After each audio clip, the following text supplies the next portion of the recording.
Le Nouveau Testament nous met en présence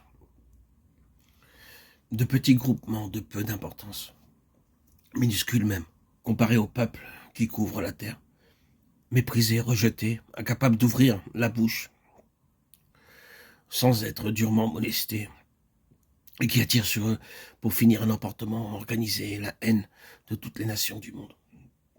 Toutes les ressources de l'empire de fer vont être mobilisées pour tâcher de balayer de la terre cet humble rebut de la société et faire disparaître de l'histoire jusqu'à son souvenir.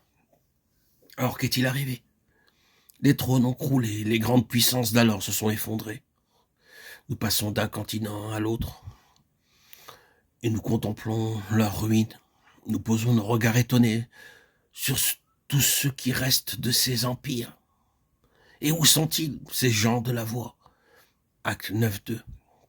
Ces sectateurs du Nazaréen méprisés. C'est une multitude immense que personne ne peut compter.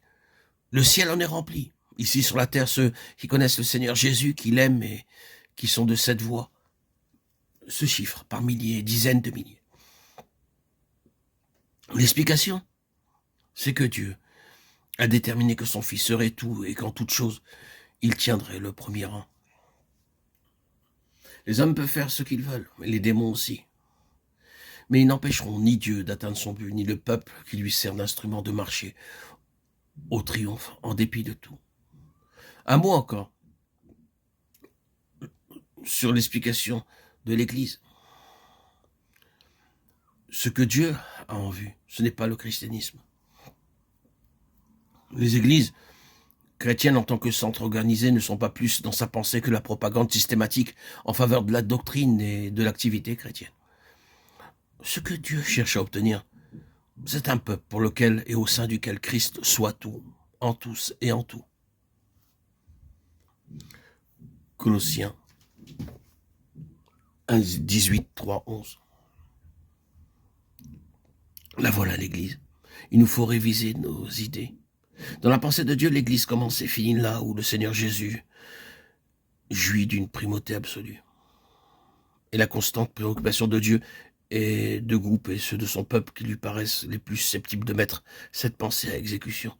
Car elle représente pour lui la satisfaction d'un désir qu'il a de tout temps caressé. Voir en toute chose le Seigneur Jésus à la première place. Christ, tout en tous et en tout.